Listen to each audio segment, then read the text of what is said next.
శాసనసభాపతిగా ఎన్నుకోవడం ఇది ఒక చరిత్ర. ఈరోజు నిన్నటి వరకు ఓట్ల గురించి, రాజకీయం గురించి, నా ఎస్సీలు, నా బీసీలు, నా మైనారిటీలు అని ఓకదంపుడు ఉపన్యాసాలు ఇచ్చినటువంటి కొన్ని పార్టీలు, కొంతమంది వ్యక్తులు, ఆ పార్టీ పేరు చెప్తే మనకే నష్టం, ఆ వ్యక్తుల పేర్లు చెప్తే మనకే నష్టం.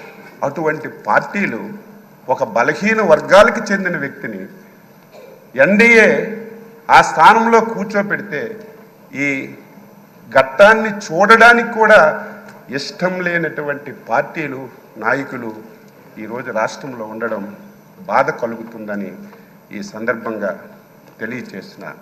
మీరు చాలా పోర్ట్ఫోలియోలు చేశారు. ఏ పోర్ట్ఫోలియో చేసినా ఆ పోర్ట్ఫోలియోనే వన్ని తీసుకొచ్చారు. ఆ పోర్ట్ఫోలియోల ద్వారా ఈ రాష్ట్రానికి ఎనలేనటువంటి మేలు చేశారు. గత శాసనసభ ఇప్పుడే మా అధ్యక్షులు వారు పవన్ కళ్యాణ్ గారు, లోకేష్ బాబు గారు అందరూ చెప్పారు. ఆంధ్రప్రదేశ్ చరిత్రలో 2019-24 శాసనసభ ఒక దుర్మార్గమైనటువంటి సభ. ఆ సభలో నేను కూడా సభ్యుడిగా ఉన్నాను. 23 మంది ఎమ్మెల్యేలు మాట్లాడడానికి అవకాశం లేదు, మా వైపు చూడలేదు. చూడకపోయినా మా స్థానాల్లో మేము గౌరవంగా కూర్చున్నా సరే మొత్తం మా దగ్గరికి వచ్చి తల్లిదండ్రుల్ని, కుటుంబాలని, పర్సనాలిటీని, వ్యక్తులని బండబూతులు తిట్టి ఈ సభలోకి ఎందుకు వచ్చాం, రాని వాళ్ళే అదృష్టవంతులని బాధపడినటువంటి రోజులు, చెవుట్లో కాటన్ పెట్టుకొని వినలేనటువంటి రోజులు గత శాసనసభలో మేము ప్రత్యక్షంగా చూసాం అధ్యక్ష. ఈరోజు తెలంగాణ ఉద్యమం అద్భుతంగా జరిగింది, కానీ ఎప్పుడు శాసనసభ్యుల మీద భౌతిక దాడులు ఎప్పుడూ జరగలేదు. కానీ గత శాసనసభలో ఒక దళిత శాసనసభ్యుడైనటువంటి ప్రస్తుత మా మంత్రి గారైనటువంటి బాల వీరాంజనేయ స్వామిని సభాపతి స్థానం దగ్గరికి వచ్చి ఆయన పైన భౌతికంగా దాడి చేస్తే ఎంత ఆవేదన చెందాం, ఎంత బాధ చెందాం. ఆంధ్రప్రదేశ్ ఈ రాష్ట్రానికి, దేశానికి ఒక రోల్ మోడల్. ఇటువంటి ఆంధ్రప్రదేశ్ శాసనసభలో ఇటువంటి సంఘటనలు జరగడం, అది మా కళ్ళతో మేము చూడడం చాలా బాధ, ఆవేదన కలిగింది. ఏది ఏమైనా ఒక అనుభవజ్ఞైనటువంటి వ్యక్తి, ఈ రోజు వరకు మీ అవతారం ఒకటి, ఈ రోజు నుంచి మీ అవతారం మార్చాలి. ఎందుకంటే రాజకీయాలు చేసేటప్పుడు పదునైన మాటలు మాట్లాడాలి.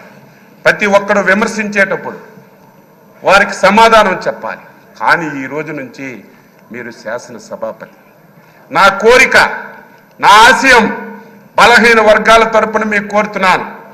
ఈ సభ 2024-29 శాసనసభ మా బలహీన వర్గాలకు చెందినటువంటి చింతకాయల అయ్యన్న పాత్ర గారి నాయకత్వంలో ఒక దేశానికి ఒక రోల్ మోడల్గా ఈ సభ ఉండాలి.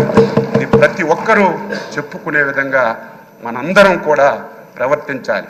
దాదాపుగా 78 మంది, నాకు సరిగా ఇంక తెలియదు, మొదటిసారి శాసనసభ్యులుగా 88 మంది. కొంతమంది ఒకసారి 2 సార్లు అయ్యారు.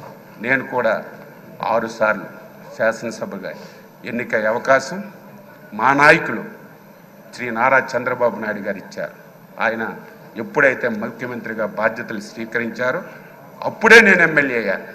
నేను కూడా సభ్యులందరికీ కోరుతున్నాను, ఎవరమైనా సరే కొంతమంది వ్యక్తుల పేర్లు ఈ శాసనసభలో వినడానికి వీలు లేదు, పార్టీల పేర్లు ఎక్కర్లేదు. ఎవరు ఏది చెప్పినా స్వచ్ఛంగా మనం సమాధానం ఇద్దాం, రాష్ట్ర ప్రయోజనాల గురించి పనిచేద్దాం.